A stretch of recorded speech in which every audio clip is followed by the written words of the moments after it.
God introduces himself. Gita, Then and Now, Chapter 10, Part 1.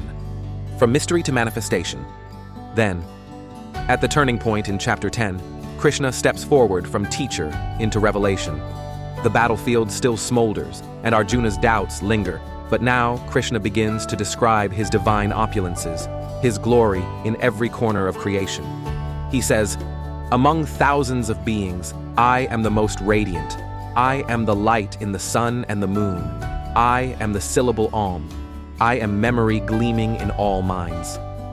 For the first time, God is not only described, he speaks of himself as being itself. This shift is profound. Krishna moves from metaphysical teacher to the witness that underpins all existence. He says, "I am the seed of all creation, the power behind every force, the root of wisdom." And he promises, when you recognize me in everything, then you truly begin to see me.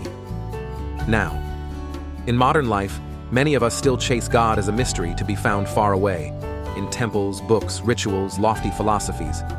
We speak of divine greatness as if it's reserved for saints or scholars. But we often miss the signs in the ordinary.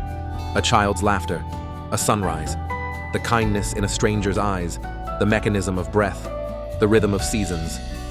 We skip from searching for God to reading about God without noticing God. We collect spiritual content online, but rarely pause to look up and simply be present. We can quote thousands of lines, yet remain blind to the divine signature in the mundane. That's what Krishna is unveiling now.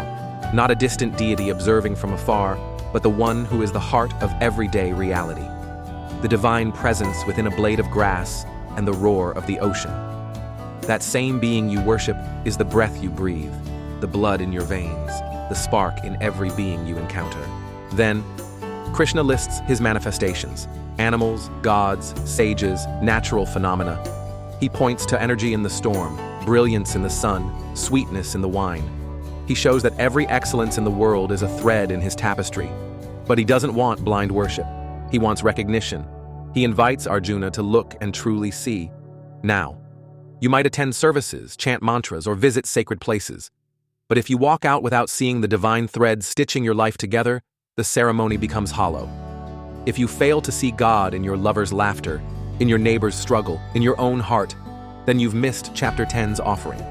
When you drive and you pause to watch tree shadows dancing on pavement, God is speaking. When you pause to taste food and feel gratitude beyond flavor, God is there. When you sit quietly with someone and listen, not to judge, but to witness presence, God is blossoming. This shift from search to sight changes everything. Once you begin to see God in everything, your life becomes sacred, not in spite of hardship, but because of it. Then, Krishna tells Arjuna that the wise know his glory in the minutest detail. They see him in seed, in stone, in bird. That awareness liberates. It turns every moment into worship. It isn't external rituals that sustain them, it's internal seeing. Now, this is why rituals sometimes feel repetitive. You arrive at church, temple, or meditation hall expecting transcendence. But then you drive home and forget. You didn't recall the presence on your commute, in your cup of tea, in the neighbor's cough. And so God feels distant again. Krishna wants your sight, not your show. When you begin to pause just for a second, in the middle of waiting, washing dishes, reading a message, you may catch the sacred sparkle in the ordinary. You may catch the wordless whisper, "I am here."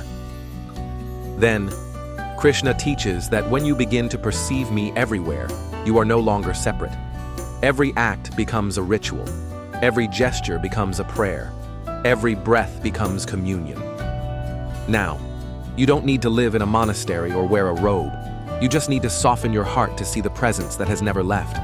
You need to shift from asking, "Where is God?" to asking, "Is God here?" As your vision opens, even grief becomes luminous. The everyday world no longer feels flat or lifeless. You begin to experience interconnectedness, care, grace, even in small things. Focus.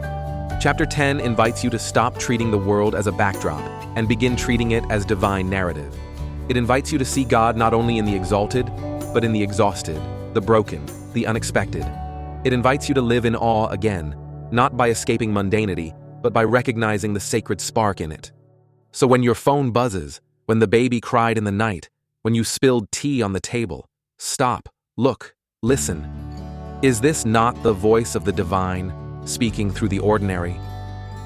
Because God is not only in great scripture, God is in your heartbeat.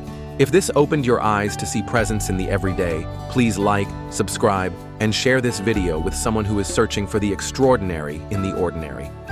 Let's begin to see again. God in all things, and all things in God.